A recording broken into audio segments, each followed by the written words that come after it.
Hello, it's a very lovely good evening from here in Delhi, and as always, hope that each one of you are absolutely fine.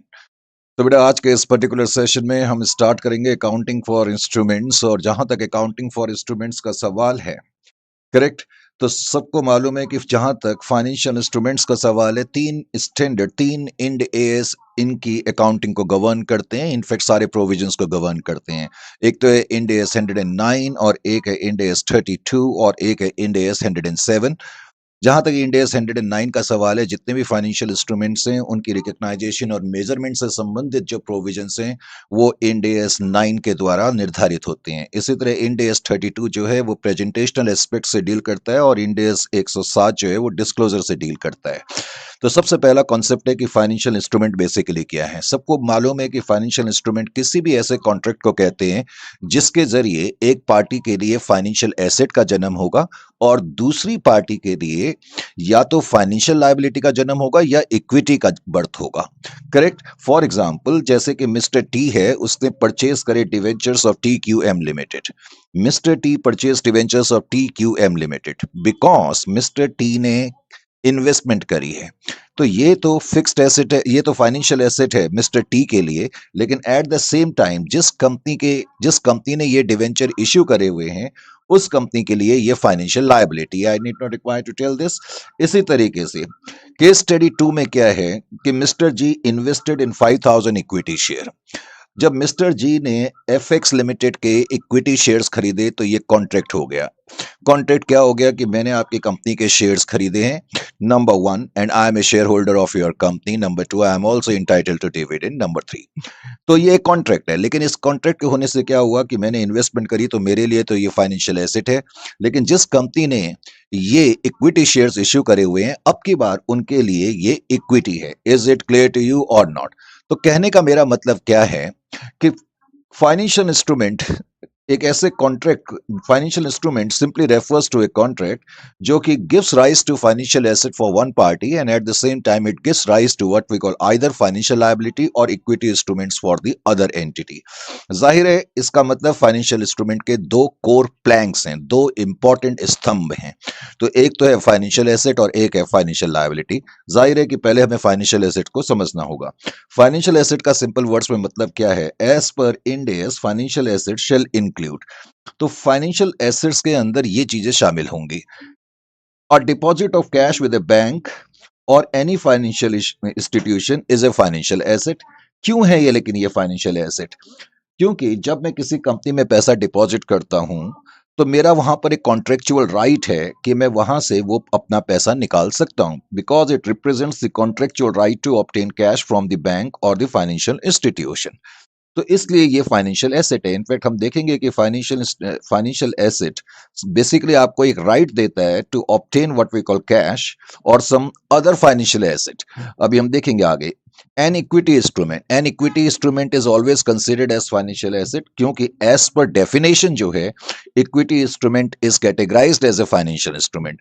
जो financial instrument की definition है उसके मुताबिक equity instrument जो है वो basically क्या है, एक फाइनेंशियल एसेट है। अभी अभी थोड़ी देर पहले मैंने कहा भी था कि मिस्टर टी ने या मिस्टर जी ने जब किसी दूसरी कंपनी के इक्विटी इंस्ट्रूमेंट्स खरीदे तो उस एक पार्टी मिस्टर टी इन्वेस्टर के लिए जो है वो फाइनेंशियल एसेट है, दूसरी पार्टी के लिए वो इक्विटी इंस्ट्रूमेंट है। Contractual right. Financial asset is a contractual right to receive cash और another financial asset from other entity. Financial asset क्या है? मैंने अभी थोड़ी देर पहले कहा कि आपको एक कॉन्ट्रेक्चुअल राइट देता है कि आप दूसरी पार्टी से या तो कैश रिसीव करें या कोई फाइनेंशियल एसेट रिसीव करें। जैसे कि ट्रेड रिसीवेबल है, आपने गुड्स बेचे हैं, क्रेडिट में गुड्स बेचे, तो अब आप उसके अगेंस्ट आपके पास एक कॉन्ट्रेक्चुअली ये राइट है, क्योंकि जब आपने गुड्स बेचे तो वो कॉन्ट्रैक्ट है, लेकिन अब आपके पास एक कॉन्ट्रेक्चुअल राइट है कि उसके अगेंस्ट आप कैश रिसीव कर सकते हैं। इसीलिए ट्रेड रिसीवेबल, लोन्स, एडवांसेस वगैरह जो हैं ये इस पार्ट के एग्जाम्पल हैं कि financial asset simply refers to any contractual right to receive cash और any other financial asset from the other entity. या फिर फाइनेंशियल एसेट एक ऐसा कॉन्ट्रेक्चुअल राइट है, contractual right to exchange financial asset और financial liability with another entity under conditions that are potentially favorable to an entity। अब इस line को कई बार बच्चों को समझने में प्रॉब्लम होती है, इसको जरा इस तरीके से समझें। मान लेते हैं कि F4 लिमिटेड जो है उसके पास एक कॉल ऑप्शन है to purchase the equity instruments, equity share in a listed company. मैंने आज किसी से ये कॉन्ट्रैक्ट करा कि मैं आपके इक्विटी शेयर को खरीदूंगा, करेक्ट, और 50 रुपए के हिसाब से खरीदूंगा। लेकिन जब जब ये कॉन्ट्रैक्ट हुआ तो मैंने ये भी कहा कि उस कॉन्ट्रैक्ट के अगले 60 दिन, eight the end of the 60 days period, मैं 60 दिन के बाद ये शेयर खरीदूंगा, 50 रुपए के हिसाब से खरीदूंगा। तो मेरे पास ये कॉल ऑप्शन है। Is it clear to you? अब अगर 60 दिन के बाद मार्केट में इस शेयर का प्राइस 50 रुपए से ज्यादा है तो मुझे खरीदने में फायदा है। भाई मुझे खरीदने में फायदा क्यों है? क्योंकि अगर मार्केट में प्राइस शेयर का 50 रुपए से ज्यादा है तो मैं 50 पे आपसे खरीदूंगा और मार्केट में उसको उस प्राइस पे बेच दूंगा, ज्यादा प्राइस पे बेच दूंगा। तो इसका मतलब यहां पर क्या है कि ये कॉन्ट्रैक्ट है और मैंने कहा यहां मेरे पास एक कॉन्ट्रेक्चुअल राइट है आपसे इन चीज को हासिल करने का, आपसे ये फाइनेंशियल एसेट हासिल करने का या फाइनेंशियल लायबिलिटी हासिल करने का अंडर पोटेंशियली फेवरेबल कंडीशन। तो ऐसे कॉन्ट्रेक्चुअल राइट्स भी जो हैं वो फाइनेंशियल एसेट माने जाते हैं। एक contractual right to exchange financial asset और financial liability with another entity under conditions that are potentially favourable. तो मैंने लिखा है F4 limited holds a call option to purchase equity share in a listed company G77 limited for ₹50 per share at the end of 60 days. तो अब की बार F4 के पास एक contract है कि 60 दिन के बाद वो 50 रुपए के हिसाब से इस कंपनी का शेयर खरीद सकती है। और जैसा कि मैंने बताया, if the value of the share on the exercise या सेटलमेंट डेट यानी कि 60 डेज के बाद is more than 50, then it is potentially favourable condition. Financial asset के अंदर आपने देखा कैश है, इक्विटी इंस्ट्रूमेंट्स हैं, कॉन्ट्रेक्चुअल राइट हैं जिसके थ्रू आपको दूसरी पार्टी के फाइनेंशियल एसेट या अदर एंटिटी या फाइनेंशियल एसेट हासिल हो सकते हैं। Contractual right to receive cash या फाइनेंशियल एसेट जैसे कि ट्रेड रिसीवेबल, लोन्स और एडवांसेस। उसके अलावा अभी अभी हमने देखा ऐसे कॉन्ट्रेक्चुअल राइट जिसके थ्रू आप एक्सचेंज कर सकते हैं फाइनेंशियल एसेट या financial liability with another entity under conditions which are potentially favourable. Correct. अब पांचवा क्या है, और ये पांचवा मैंने कहा थोड़ा सा टफ है इसमें। ए कॉन्ट्रैक्ट दैट विल और may be settled in entity's own equity instrument and for which entity is or may be obliged to receive a variable number of entities own financial own equity instrument। EI जो मैंने लिखा है ना, ये equity instruments के लिए है। A contract that will be और may be settled in entity's own equity instrument. एक ऐसा कॉन्ट्रैक्ट जो कि सेटल करा जा सकता है एंटिटी के अपने ही इक्विटी इंस्ट्रूमेंट्स के through and for which entity is और may be oblige to receive a variable number of entities own equity instrument. ये कॉन्ट्रैक्ट आप सेटल कर सकते हैं अपने इक्विटी इंस्ट्रूमेंट्स के थ्रू, लेकिन वो कहता है इसके लिए एंटिटी ऑब्लाइज्ड है कि इसके बदले में आप जो हासिल करेंगे वो अपने ही इक्विटी इंस्ट्रूमेंट्स हासिल करेंगे। अब इस पॉइंट को समझने में दिक्कत होती है तो मैंने कहा बच्चों के लिए हम केस स्टडी फ्रेम कर देते हैं। तो यहां पर ध्यान से समझें। ई वन एंटिटी का नाम है, उसने सेल करा एक plot of land mister S नाम के किसी शेयर होल्डर को। मैंने यहां पर लिखा भी है is also share holder of E1। याद रखें मिस्टर एस जो है इस एंटिटी का शेयर होल्डर भी है और एंटिटी ने मिस्टर एस को जो है वो एक प्लॉट ऑफ लैंड बेचा। Number one. नंबर टू, अब क्या हुआ, मैंने मिस्टर एस को जब प्लॉट ऑफ लैंड बेचा तो कंसिडरेशन कैसे सेटल हुआ? Settle the consideration through equity instruments of E1।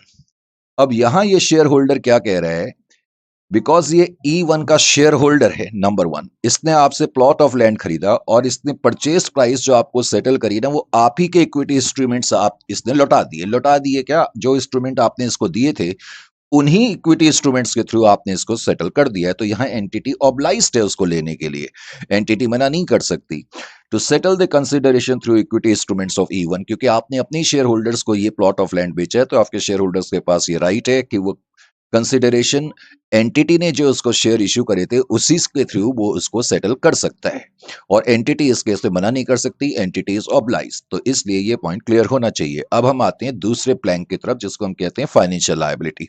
Financial assets के अंदर कैश है, इक्विटी इंस्ट्रूमेंट्स है। मैंने कहा ऐसे कॉन्ट्रेक्चुअल राइट हैं जिसके थ्रू आपको कैश या फाइनेंशियल एसेट मिल सकता है, या ऐसे कॉन्ट्रेक्चुअल राइट्स हैं जिसके थ्रू आप फाइनेंशियल एसेट्स को एक्सचेंज कर सकते हैं अंडर पोटेंशियली फेवरेबल कंडीशन। और तीसरे पॉइंट पे मैंने देखा कि जब एंटिटी कोई एसेट वगैरह बेची, उसके अगेंस्ट एंटिटी को क्या बोलते हैं, अपने ही इक्विटी इंस्ट्रूमेंट्स लेने के लिए ऑब्लाइज होना पड़े। अब है financial liability. Financial liability financial asset का ठीक उल्टा है। फाइनेंशियल एसेट बेसिकली क्या है, कॉन्ट्रेक्चुअल राइट है आपके पास कैश हासिल करने का या फाइनेंशियल एसेट हासिल करने का। इसी तरह फाइनेंशियल लायबिलिटी इसका उल्टा है। यहां आपके ऊपर एक ऑब्लिगेशन है, राइट के बजाय कॉन्ट्रेक्चुअल ऑब्लिगेशन है, जिसके थ्रू या तो आप कैश देंगे या फिर कुछ फाइनेंशियल एसेट देंगे उस चीज को सेटल करने के लिए। Is a financial instrument that is a contractual obligation to deliver cash or financial asset to another entity. Example, trade payables या loans raised. Correct? A contractual obligation to exchange financial asset or financial liability with another entity under terms that are potentially unfavorable. अब ये वही case यहां पर आ गया। उस case में तो ये था, आपके पास एक कॉन्ट्रेक्चुअल राइट था to exchange the financial asset या liabilities with another entity under potentially favourable condition. वहां आपके पास राइट था, यहां आपके पास ऑब्लिगेशन है। ऑब्लिगेशन कैसे आ सकता है, ध्यान से सुने। If the entity is the writer of a call option, अगर आपने कॉल ऑप्शन को राइट करा हुआ है and prices are favourable to the holder of the option, लेकिन प्राइसेस जो होल्डर है ऑप्शन का उसके लिए प्राइसेस फेवरेबल है। अब प्रॉब्लम ये है कि वो तो अपना ऑप्शन एक्सरसाइज करेगा और आप मना नहीं कर सकते, तो इसका मतलब यहां आपके लिए अनफेवरेबल कंडीशंस हैं। So as such, holder of the option will exercise the option under favorable condition, but writer has an obligation to settle the contract even though conditions are unfavorable. तो इस तरह के कॉन्ट्रैक्ट्स जो होते हैं या contractual obligations जो होते हैं वो भी फाइनेंशियल लायबिलिटी होते हैं। फाइनेंशियल लायबिलिटी कॉन्ट्रेक्चुअल ऑब्लिगेशंस ही होती हैं। एक तो है कि आपको कैश देना पड़े या फाइनेंशियल एसेट देना पड़े, जैसे ट्रेड पेबल से, लोन से, बोरोइंग से, या कॉन्ट्रेक्चुअल ऑब्लिगेशन है जिसके थ्रू आपको अपना कोई फाइनेंशियल एसेट एक्सचेंज करना पड़े, ये जानते हुए भी कि टर्म्स जो है पोटेंशियली अनफेवरेबल हैं। करेक्ट। और उसके अलावा इसमें एक पॉइंट ये आता है जो कि समझने में प्रॉब्लम होती है, एक कॉन्ट्रैक्ट दैट विल और may be settled in entity's own equity instrument and entity's obliged to deliver equity instrument. एक ऐसा कॉन्ट्रैक्ट जिसके थ्रू आप जो है सेटलमेंट करेंगे एंटिटी के अपने ही इक्विटी इंस्ट्रूमेंट्स के लिए। ऐसा क्यों करेंगे, क्योंकि एंटिटी इस ऐसा करने के लिए बाध्य है। ऐसे कॉन्ट्रैक्ट भी, ऐसे कॉन्ट्रेक्चुअल ऑब्लिगेशंस भी फाइनेंशियल लायबिलिटी हैं। इस पॉइंट को समझने के लिए ये केस स्टडी एक छोटी सी मैंने बनाई कि E1 ने इश्यू करे थे convertible debentures, correct, and which are convertible into equity shares. तो यहां पर आपने क्या करा हुआ है, आपने कॉन्ट्रैक्ट करा है। जब आपने डिवेंचर इश्यू करा तो डिवेंचर होल्डर्स के साथ आपका एक कॉन्ट्रैक्ट हो गया। बिकॉज आपने कन्वर्टेबल डिवेंचर इश्यू करे थे, तो इन डिवेंचर्स की जब रीपेमेंट होगी या जब इन डिवेंचर्स का कन्वर्ट करेंगे तो उसके लिए आप बाध्य हैं, आपके पर एक बाउंडेशन है कि आप अपनी ही कंपनी के, अपनी ही एंटिटी के इक्विटी शेयर्स देंगे, क्योंकि these are convertible into equity share. तो ऐसे कॉन्ट्रैक्ट भी जिसके थ्रू एंटिटी के ऊपर ऑब्लिगेशन है अपने ही इक्विटी इंस्ट्रूमेंट को इश्यू करना या डिलीवर करना, तो वो भी फाइनेंशियल लायबिलिटी का पार्ट आते हैं। अब है इक्विटी इंस्ट्रूमेंट। वैसे तो इक्विटी इंस्ट्रूमेंट का सिंपल से मतलब क्या है, सभी को मालूम है। इक्विटी इंस्ट्रूमेंट का मतलब एक एंटिटी के तमाम एसेट्स में से अगर मैं लायबिलिटी माइनस कर दूं तो जो बच जाता है उसको हम कहते हैं रेसिडुअल इंटरेस्ट। पहले तो हम उसको कहते हैं नेट एसेट्स। इन नेट एसेट्स पे अधिकार किसका होता है, अधिकार ओनर्स का होता है।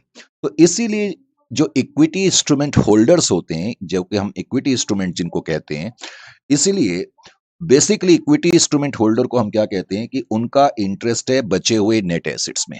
It is a contract that evidences A residual interest in the assets of an entity after deducting all liability. मैंने अगर आज किसी कंपनी के इक्विटी इंस्ट्रूमेंट्स खरीदे तो उस एंटिटी के बीच में और मेरे बीच में एक कॉन्ट्रैक्ट हो गया कि अब मैंने आपकी कंपनी के शेयर्स खरीदे हैं कि आपके जितने भी एसेट्स हैं, आपकी एंटिटी के जितने भी एसेट्स हैं, उसमें से लायबिलिटी माइनस कर दो, तो जो बच रहा है उसमें अब मेरा भी इंटरेस्ट है।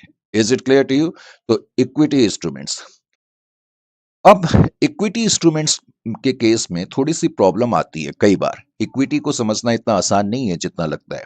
जैसे कि इनको जरा ठीक तरीके से समझाने के लिए कुछ क्वेश्चंस की हमने फ्रेमिंग करी है। लेट अस से एनालिटिकल पॉइंट्स के रूप में मैंने उसको लिखा है, जैसे कि क्या redeemable preference share is an equity instruments. Redeemable preference share is an equity instrument. एक कंपनी ने आज प्रेफरेंस शेयर कैपिटल इश्यू करी है और इन प्रेफरेंस शेयर कैपिटल को 5 साल के बाद लेटर से वापस करना है, तो ये रीडेमेबल है। बिकॉज यहां आपके ऊपर एक कॉन्ट्रेक्चुअल ऑब्लिगेशन है कि आप इन शेयर्स के बदले में कैश देंगे, नो डाउट अबाउट इट, तो इसको हम फाइनेंशियल लायबिलिटी ट्रीट करेंगे, इसको हम इक्विटी इंस्ट्रूमेंट ट्रीट नहीं कर सकते। तो redeemable preference share can not be treated as equity. इसी तरह से how would you treat preference shares that are redeemable at the option of an entity. अब एक कंपनी ने प्रेफरेंस शेयर इश्यू करे, और कंपनी ने जब ये शेयर इश्यू करे तो कंपनी ने लिख दिया जी ये हमारा डिस्क्रिशन होगा, हमारी चॉइस होगी, हम जब मर्जी इसको वापस करेंगे। तो इस केस में इस तरह के जो प्रेफरेंस शेयर कैपिटल हमने इश्यू करी है, बिकॉज यहां एंटिटी के ऊपर कोई कॉन्ट्रेक्चुअल ऑब्लिगेशन नहीं है, कॉन्ट्रैक्ट के तहत किसी पर्टिकुलर पॉइंट ऑफ टाइम पर पे करने का ऑब्लिगेशन थोड़ी है। तो इस केस में इसको हम इक्विटी इंस्ट्रूमेंट मानेंगे, क्योंकि इक्विटी इंस्ट्रूमेंट के केस में जनरली ऑब्लिगेशंस नहीं है कैश डिलीवर करने का। तो entity shell treat such shares as equity instrument as these are redeemable at the option of the company, and as such there is no obligation to deliver cash or any other financial asset against the same. Correct?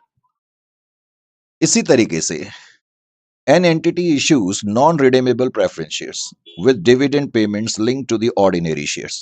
एक company ने equity एक company ने non redeemable preference share issue करें, पहले तो non redeemable preference share है number one, और company ने यह भी कहा है कि इन पे हम जो डिविडेंड देंगे वो तभी देंगे जब हम इक्विटी पे देंगे, यानी कि इनकी जो डिविडेंड की पेमेंट है वो इक्विटी डिविडेंड से लिंक्ड है, यानी कि जब ऑर्डिनरी शेयर्स पे डिविडेंड दिया जाएगा तभी आप पे दिया जाएगा। अब प्रॉब्लम यह है कि जब कोई कंपनी इक्विटी शेयर पे डिविडेंड देती है तो ये कंपनी के डायरेक्टर्स की चॉइस होती है कि वो डिविडेंड देना चाहें या ना देना चाहें। तो इक्विटी शेयर्स पे डिविडेंड देना ऑब्लिगेशन नहीं है, और बिकॉज इक्विटी शेयर्स पे डिविडेंड देना एक ऑब्लिगेशन नहीं है, कॉन्ट्रेक्चुअल ऑब्लिगेशन नहीं है, तो इस केस में जो ये नॉन रिडीमेबल प्रेफरेंस शेयर है इनका भी डिविडेंड देना हमारे ऊपर कोई कॉन्ट्रेक्चुअल ऑब्लिगेशन नहीं है, क्योंकि जो डिविडेंड की पेमेंट है वो लिंक्ड है।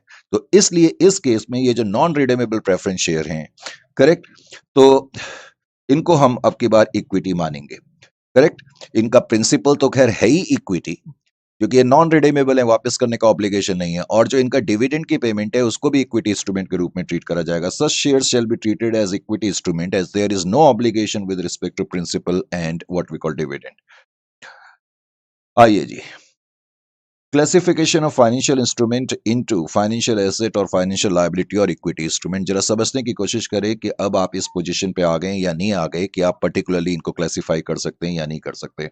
अगर मैं आपको कहूँ इन्वेस्टमेंट इन शेयर्स क्या है, ये फाइनेंशियल एसेट है, फाइनेंशियल लायबिलिटी है, तो आपका आंसर स्ट्रेट वे होना चाहिए ये फाइनेंशियल एसेट है, क्योंकि एज पर डेफिनेशन है, जो फाइनेंशियल एसेट की डेफिनेशन है उसके मुताबिक ही कैश और investment in equity shares are considered as financial asset. फिर है इन्वेस्टमेंट इन लोन्स।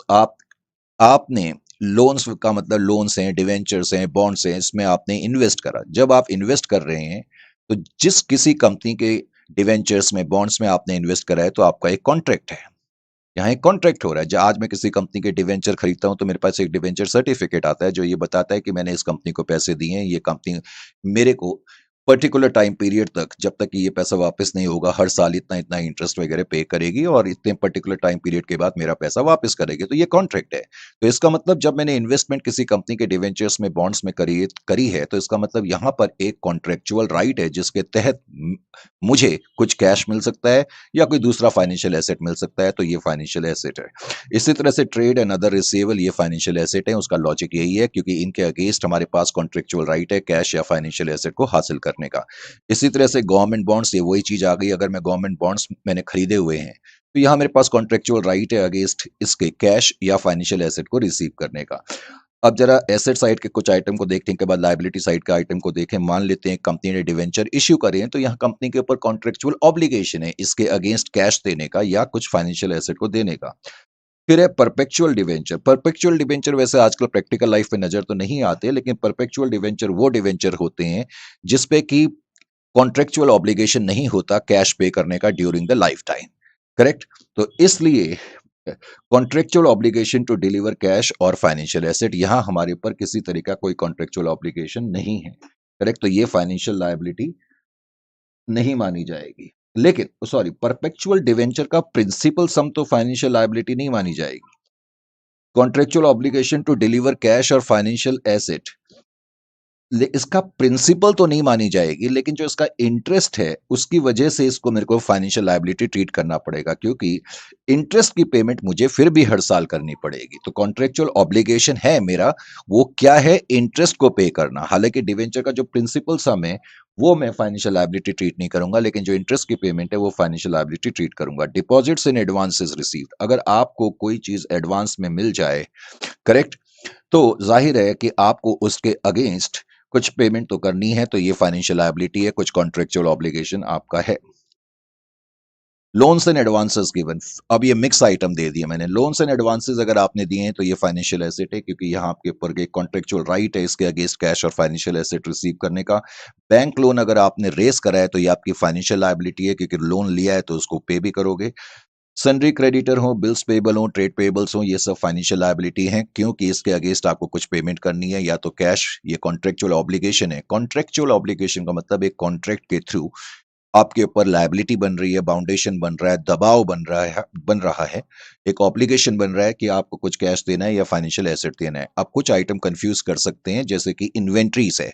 अब इन्वेंट्रीज, मेरे पास इन्वेंट्री पड़ी हुई है। अब जो इन्वेंट्री पड़ी हुई है, क्या इसके अगेंस्ट मुझे कोई कैश हासिल करना है? क्या मुझे इसके अगेंस्ट कोई फाइनेंशियल एसेट हासिल करना है? नहीं। तो इसका मतलब ये फाइनेंशियल एसेट नहीं है, फाइनेंशियल लायबिलिटी नहीं है, ये मेयरली कंपनी के पास पड़े हुए एसेट्स हैं। इसी तरह प्रॉपर्टी प्लांट एंड इक्विपमेंट, ये भी फाइनेंशियल एसेट और फाइनेंशियल लायबिलिटी नहीं माना जाएगा। इसी तरह इंटेंजिबल एसेट, क्योंकि इनके अगेंस्ट हमने कुछ चीज रिसीव नहीं करनी है, करेक्ट। एक कंफ्यूज करने वाला आइटम है प्रीपेड एक्सपेंसेस। अब कई मरतबा बच्चों को लगेगा सर हमने एक्सपेंसेस एडवांस में पे करे हैं तो हमें वापस भी मिल सकते हैं पैसा, इसके अगेंस्ट कॉन्ट्रेक्चुअल राइट है? नहीं। अगर आपने कोई चीज एडवांस में किसी को पे करी है तो उसके अगेंस्ट आपके पास राइट नहीं है कोई कैश रिसीव करने का या फाइनेंशियल एसेट रिसीव करने का, लेकिन आपके पास राइट क्या है कि उसके अगेंस्ट आप कुछ सर्विसेज या गुड्स रिसीव कर सकते हैं। इसलिए ये भी फाइनेंशियल एसेट या फाइनेंशियल लायबिलिटी नहीं माना जाएगा।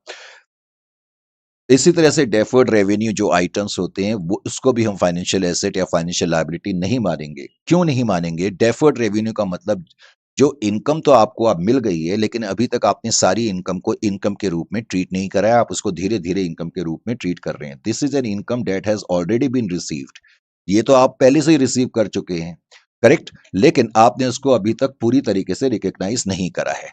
लेकिन इस इनकम को वापस करने का आपके ऊपर कोई ऑब्लिगेशन थोड़ी होता है, तो इसलिए इसको हम फाइनेंशियल एसेट या लायबिलिटी नहीं मानेंगे। इनकम टैक्सेस, हालांकि इनकम टैक्स पे करने का हमारे पर एक कॉन्ट्रेक्चुअल ऑब्लिगेशन है कि हमने ये पेमेंट गवर्नमेंट को करनी है, लेकिन ये मैंने कहा कॉन्ट्रेक्चुअल ऑब्लिगेशन होना चाहिए। यहां ऑब्लिगेशन एक्चुअली कॉन्ट्रेक्चुअल नहीं है, ये स्टैट्यूटरी रिक्वायरमेंट की वजह से ऑब्लिगेशन है। तो जब कोई ऑब्लिगेशन आपके ऊपर आए स्टैट्यूटरी यानी कि लॉ की वजह से, तो उस केस में भले ही आपके यहां से कैश जाएगा या कोई फाइनेंशियल एसेट जाएंगे, लेकिन उसको हम फाइनेंशियल एसेट नहीं मानेंगे या फाइनेंशियल लायबिलिटी नहीं मानेंगे। गोल्ड बॉन्ड्स, गोल्ड बॉन्ड्स आपके पास एक, जब आप गोल्ड बॉन्ड्स खरीदते हो तो इसका मतलब है आपके पास एक राइट है, इसके अगेंस्ट आपको कैश मिले या कोई दूसरा एसेट आपको मिले। गोल्ड, गोल्ड बॉन्ड्स तो फाइनेंशियल इंस्ट्रूमेंट है और फाइनेंशियल एसेट है, लेकिन जो गोल्ड आपके पास पड़ा हुआ है ये तो एक सिर्फ एसेट है आपके लिए, इसके अगेंस्ट थोड़ी आपने कुछ किसी से रिसीव करना है कॉन्ट्रेक्चुअली। इसी तरीके से फाइनेंशियल गारंटीज हैं, ये फाइनेंशियल लायबिलिटी मानी जाएंगी, क्योंकि यहाँ आपके ऊपर एक कॉन्ट्रेक्चुअल ऑब्लिगेशन आ रहा है कि इसके अगेंस्ट आपको कैश देना पड़ सकता है या फाइनेंशियल एसेट देने पड़ सकते हैं। अब इसको मैंने हटा दिया ऑपरेटिंग लीज को, क्योंकि अब आजकल इंडिया 116 जो है वो ऑपरेटिंग या लीजेस, ऑपरेटिंग लीज या फाइनेंशियल लीज की अलग अलग चर्चा नहीं करता है, करेक्ट। तो इसलिए अब इस पॉइंट को मैंने हटा दिया। Shares in cooperative society, shares in cooperative society क्या है? यहाँ जिस कंपनी ने ये शेयर्स इशू करे हैं उसके लिए तो ये ऑब्लिगेशन है, तो ये फाइनेंशियल लायबिलिटी है। क्यों? क्योंकि एक नॉर्मली जब कोई कंपनी इक्विटी शेयर इशू करती है तो उसके उस वक्त एंटिटी के ऊपर ऑब्लिगेशन नहीं होता उसके अगेंस्ट कैश देने का या उसके अगेंस्ट कोई एसेट देने का नॉर्मली, इसलिए हम उसको इक्विटी इंस्ट्रूमेंट के रूप में ट्रीट करते हैं। लेकिन कोऑपरेटिव सोसाइटी में क्या होता है कि जो मेंबर्स होते हैं जिन्होंने ये शेयर्स खरीदे होते हैं, उनके पास ये राइट होता है कि वो अपने शेयर्स का पैसा कोऑपरेटिव से वापस ले सकते हैं। तो कोऑपरेटिव सोसाइटी ने जो शेयर्स अपने मेंबर्स को इश्यू करे हैं, तो कोऑपरेटिव सोसाइटी के ऊपर यहाँ फाइनेंशियल लायबिलिटी है, एक ऑब्लिगेशन है, इसलिए ये फाइनेंशियल लायबिलिटी है। लेकिन एट द सेम टाइम जिसने ये शेयर्स खरीदे हैं उसके लिए ये फाइनेंशियल एसेट माना जाएगा। तो ये कुछ टर्म्स जो हैं पहले आपकी क्लियर होनी चाहिए। मुझे उम्मीद है कि अब फाइनेंशियल एसेट, फाइनेंशियल लायबिलिटी और इक्विटी इंस्ट्रूमेंट्स को क्लासिफाई करने का थोड़ा-सा आर्ट अब आपको आ जाना चाहिए। अब हम आगे की तरफ थोड़ा-सा बढ़ते हैं। ज़ाहिर है शुरू में ही मैं कह चुका हूँ कि इस स्टैंडर्ड के 3 मुख्य स्तंभ हैं। एक तो फाइनेंशियल एसेट, फाइनेंशियल लायबिलिटी और इक्विटी इंस्ट्रूमेंट। सबसे पहले core requirements of the standard क्या है कि a financial instrument should be initially recognized when the reporting entity becomes a party to the contract. पहले तो मैं किसी चीज को अपनी फाइनेंशियल्स में लिखूं या नहीं लिखूं, हमें पहले यह तय करना पड़ता है, जिसको हम बोलते हैं रिकॉग्नाइज करना। तो क्या हम फाइनेंशियल एसेट और फाइनेंशियल लायबिलिटी को अपनी बुक्स में लिखें? तो हम तब लिखेंगे जब हम किसी कॉन्ट्रैक्ट जब हमने कोई कॉन्ट्रैक्ट कर लिया है जिसके तहत या तो हमारे पास फाइनेंशियल एसेट है या फाइनेंशियल लायबिलिटी या इक्विटी इंस्ट्रूमेंट, यानी कि जब reporting entity will become a party to the contract, तब आप रिकॉग्नाइज करेंगे। उस आप विदाउट कॉन्ट्रैक्ट के या without becoming a party to the contract आप रिकॉग्नाइज नहीं कर सकते। At the time of initial recognition itself, the reporting entity should classify the financial instrument. अब जितने भी जो फाइनेंशियल इंस्ट्रूमेंट्स आपके पास आए हैं, तो इनिशियल रिकॉग्नाइज करते वक्त जाहिर है कि आपको उनको क्लासिफाई करना पड़ेगा, या तो फाइनेंशियल एसेट के रूप में, या फाइनेंशियल लायबिलिटी के रूप में, या इक्विटी इंस्ट्रूमेंट्स के रूप में। अब एक समस्या थोड़ी सी आती है और जिस पर बेस्ड आपको एग्जामिनेशन में क्वेश्चन भी बहुत आते हैं। हम एक वर्ड यूज करेंगे कंपाउंड फाइनेंशियल इंस्ट्रूमेंट। एक्चुअली जो कंपाउंड फाइनेंशियल इंस्ट्रूमेंट होते हैं वो ऐसे फाइनेंशियल इंस्ट्रूमेंट होते हैं जिसमें, क्योंकि नाम ही है कंपाउंड, तो इसका मतलब इसमें एक से ज्यादा की बात चल रही है। तो जो कंपाउंड फाइनेंशियल इंस्ट्रूमेंट होते हैं उसको हमें ब्रेक करना पड़ता है, क्योंकि उसके डेप्ट एलिमेंट अलग होते हैं और फाइनेंशियल और उसके इक्विटी एलिमेंट भी उसमें पॉसिबल हो सकते हैं। इंस्ट्रूमेंट तो एक ही है लेकिन उसके अंदर दो एलिमेंट हो सकते हैं। कैसे हो सकते हैं ये समझने के लिए केस स्टडी देखें, ये इंपॉर्टेंट केस स्टडीज है। एसएक्सएम लिमिटेड ने इश्यू करे 5,000 6% debenture of face value of 100 each, and company gave an option to the debenture holder to get their debentures converted into equity share at the end of the third year in the ratio of 1:1। Company ने 5,000 debenture issue करे हैं जिसपे coupon rate of interest है वो 6% के हिसाब से है। 100 रुपए का एक डिवेंचर है, नंबर वन। अब कंपनी ने अपनी जब ये डिवेंचर इश्यू करे, और नॉर्मली आपको मुझसे बेहतर मालूम है कि जब कोई कंपनी अपने डिवेंचर्स या फाइनेंशियल इंस्ट्रूमेंट इश्यू करती है, खास तौर से अगर वो डेप्ट इंस्ट्रूमेंट्स होते हैं, तो कंपनी को बकायदा ये टर्म्स मेंशन करनी पड़ती हैं कि किस टाइम के बाद, किस पॉइंट ऑफ टाइम के बाद और किस तरीके से इनकी रीपेमेंट होगी। तो यहाँ कंपनी ने कहा है कि 3 साल के बाद हम आपकी रीपेमेंट करेंगे, और रीपेमेंट हम करेंगे तो सही, and will be and gave an option, और हमने डिवेंचर होल्डर को एक चॉइस भी दे दी कि या तो 3 साल के बाद आप कैश ले लो, या एक डिवेंचर के बदले में एक इक्विटी शेयर ले लो। यानी कि 3 साल के बाद मुझे 5,000 इक्विटी शेयर इश्यू करने पड़ सकते हैं अगर डिवेंचर होल्डर चाहें तो, क्योंकि यहाँ ऑप्शन है, कोई मैंडेशन नहीं है। If S X M limited, ये लाइन समझने वाली है, एस एक्स एम लिमिटेड वो एंटिटी है जो डिवेंचर इश्यू कर रही है, वो इश्यूअर है। would not have, if SXM Limited would not have issued debenture with conversion option, वो कहता है कि अगर हमने डिवेंचर को कन्वर्जन ऑप्शन के साथ इश्यू नहीं करा होता, then rate of interest on these debenture would have been 10%। समझने की कोशिश करो, दो कंपनी मान लेते हैं मार्केट में एक जैसे डिवेंचर इश्यू कर रही हैं, rest of the things are absolutely same, कि उनका रीपेमेंट पीरियड बिल्कुल सेम है। अब एक कंपनी अगर आपको ऑप्शन भी दे रही है कि आप इन डिवेंचर को कन्वर्ट कर सकते हैं इक्विटी में, और एक एंटिटी ऑप्शन नहीं दे रही है, तो जाहिर है कि जो एंटिटी आपको एक्स्ट्रा दे रही है, यानी कि ऑप्शन दे रही है, वो आपको थोड़ा कम रेट ऑफ इंटरेस्ट देगी। जैसे कि ये कंपनी ने आपको ऑप्शन दिया है तो ये अपने डिवेंचर पे 6% का इंटरेस्ट दे रही है। लेकिन नीचे की इन 3 लाइन का मतलब है कि अगर कंपनी ने ये ऑप्शन नहीं दिया होता तो फिर कंपनी को 10% के हिसाब से इंटरेस्ट देना पड़ता, क्योंकि मार्केट में 10% रेट ऑफ इंटरेस्ट चल रहा है। इसका मतलब क्या हो गया कि बिकॉज हम कम rate of interest debenture holder को क्यों दे रहे हैं, क्योंकि हम उनको एक एक्स्ट्रा ऑप्शन दे रहे हैं, जिसको हम अकाउंटिंग लैंग्वेज में कहेंगे कि हमने इसमें एक इम्बेड कर दिया। इम्बेड कर दिया, इम्बेड का मतलब है कोई चीज इंसर्ट कर दी। हमने क्या इंसर्ट कर दिया, हमने एक ऑप्शन इंसर्ट कर दिया कि आप चाहो तो इनको इक्विटी शेयर्स में भी कन्वर्ट कर सकते हो, या आपके पास एक चॉइस है। तो इसलिए हम 6% दे रहे हैं। लेकिन इस लाइन की रेलिवेंसी क्या होगी? इस लाइन की रेलिवेंसी ये होगी कि आपको ये मालूम होना चाहिए कि मार्केट में रेट ऑफ इंटरेस्ट इस वक्त 10% चल रहा है। That is the important point. अब जरा समझने की कोशिश करें स्टैंडर्ड क्या कहता है। हालांकि इस तरह के क्वेश्चन आपने इससे पहले के लेवल में, जब आप शायद 11th में थे, 12th में थे, बहुत बार करे हैं, और आपको लगे तो बिल्कुल वैसे क्वेश्चन इसमें क्या है। लेकिन इंड इज में अब क्या है, इंडियस जो है हकीकत को देखता है, वो रियलिटी पे जाता है, सब्सटेंस पे जाता है। स्टैंडर्ड कहता है कि आपने भी 5,000 के डिवेंचर इश्यू करे, 100 रुपए के हिसाब से आपने डिवेंचर इश्यू करे, आपके पास 5 लाख रुपए आया। तो जब हम पहले अकाउंटिंग करते थे पहले के जमाने में, अब जमाना वर्ड में ऐसे यूज कर रहा हूँ, इसका मतलब जो हम पुराने अकाउंटिंग जब करते थे, इंडियस से इंडियस से पहले की जो हम अकाउंटिंग करते थे, उसमें हम क्या करते थे, हमारे पास 5 लाख का डिवेंचर आया तो डिवेंचर हम लायबिलिटी में दिखा देते थे, बाकी कैश आया उसको कैश में डाल देते थे। यानी कि डिवेंचर को हम लायबिलिटी, फाइनेंशियल लायबिलिटी ही ट्रीट करते थे। अब यहां ऐसा नहीं है, स्टैंडर्ड कहता है कि आपके पास 5 लाख रुपए तो आए, लेकिन ये 5 लाख का पैसा तो आप 3 साल के बाद वापस करोगे ना। तो फिर आप 5 लाख की अपनी लायबिलिटी क्यों मान रहे हो? क्योंकि हकीकत में आप 5 लाख थोड़ी वापस कर रहे हो। जब आप 5 लाख रुपए 3 साल के बाद वापस कर रहे हो, तो हकीकत में आप 5 लाख थोड़ी वापस कर रहे हो, और हम तो रियलिटी पे जाते हैं। तो इंडेस ये कहता है कि जो डेप्ट इंस्ट्रूमेंट्स होते हैं इस तरह के, ये कंपाउंड फाइनेंशियल इंस्ट्रूमेंट है, इसके अंदर कुछ डेप्ट के एलिमेंट हैं, कुछ इक्विटी के एलिमेंट है, इनको आप ब्रेक करो। अब पॉइंट ये है कि हमें ब्रेक कैसे करना है, तो उसके लिए आप सबसे पहले यहां पर देखो। सबसे पहले मैंने क्या लिखा है, statement showing present value of cash outflow. इसका मतलब ऐसी सिचुएशंस में मेरे को सबसे पहले तो present value of cash outflow compute करनी पड़ेगी, जैसे कि आप अपने कैपिटल बजटिंग में, एसएफएम वगैरह में है, कई बार कर चुके हैं। ईयर 1, 2, 3। अब आप सबसे पहले कूलली ये सोचो कि इन 3 सालों में आपके यहां से क्या किया जा सकता है। आप कंपनी के पर्सपेक्टिव से, कंपनी के नजरिए से सोच रहे हो। कंपनी ने 5 लाख के डिवेंचर इश्यू करे हैं, जिसपे कूपन रेट 6% है। तो 5 लाख का 6% कितना हो जाएगा, आपने देखा 30,000 हो जाएगा। तो 30,000 का इंटरेस्ट पहले साल आपको देना पड़ेगा। इसी तरह दूसरे साल भी आप इंटरेस्ट दोगे, भाई हर साल इंटरेस्ट तो दोगे ना, ये आपका आउटफ्लो है। फिर 30,000 दोगे, और आखिरी साल में आप 5 लाख रुपए दोगे। याद रखें कि यहां पर जो कंपनी ने, अब आप सोचोगे सर 5वें साल में कंपनी 5 लाख कैश थोड़ी देगी, कंपनी तो इक्विटी शेयर देगी। बाबा, कंपनी ने ऑप्शन दिया हुआ है, कंपनी ने ऑप्शन दिया है, चॉइस दी है, कोई मैंडेशन नहीं है। तो ऐसी सिचुएशन में आप मन में यही मान के चलोगे जैसे हमें कैश देना पड़ेगा, इसलिए 5 लाख ही लिखोगे। यानी कि टोटल आउटफ्लो आपका 5 लाख का होगा। अब आप जो मार्केट रेट ऑफ, जो मैं बता रहा था, जो मार्केट रेट ऑफ इंटरेस्ट चल रहा है 10%, ये 10% कहां से आया, ये अब आपको समझ में आ जाना चाहिए।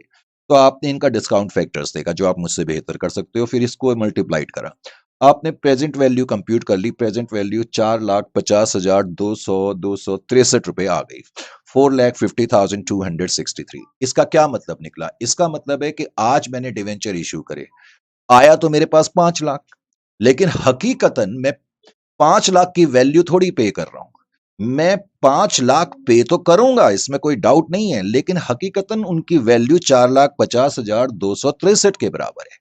इसलिए स्टैंडर्ड कहता है कि जब आपने ये डिवेंचर इश्यू करे, तो शुरुआत में आपको कुछ फायदा हो गया। यानी कि अब मैं इसको सेग्रीगेट कैसे करूंगा, सेग्रीगेशन ऑफ डिवेंचर।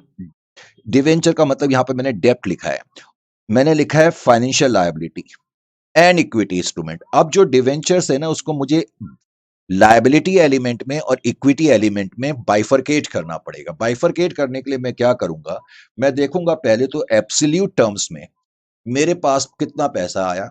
भाई मैंने आज डिवेंचर इश्यू करे तो मेरे पास 5 लाख रुपए आ जाए, तो इनकी हम थोड़ी प्रेजेंट वैल्यू कंप्यूट करेंगे, क्योंकि ये तो टाइम जीरो पीरियड का अमाउंट है, टी, जिसको तुम फाइनेंशियल लैंग्वेज में कहते हो आज के दिन। आज के दिन का मतलब है टी जीरो पीरियड। तो 5 लाख रुपीज आ जाए, और आज आपने ये निकाल लिया प्रेजेंट वैल्यू ऑफ आउटफ्लो, कि हकीकत में आपका कितना पैसा 3 साल में जाएगा, जिसकी प्रेजेंट वैल्यू आपने निकाली वो इतनी। जब आया आपके पास इतना और जाएगा इतना, तो फायदा हो गया। अब स्टैंडर्ड कहता है ये जो फायदा हो गया ना, इसको आप इक्विटी मान करके चलना।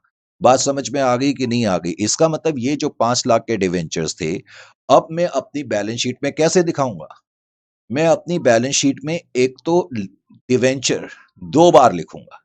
एक तो मैं लिखूंगा डिवेंचर लायबिलिटी, और उसके आगे मैं अमाउंट लिखूंगा 4,50,263, क्योंकि मैं केवल इतनी लायबिलिटी मानूंगा।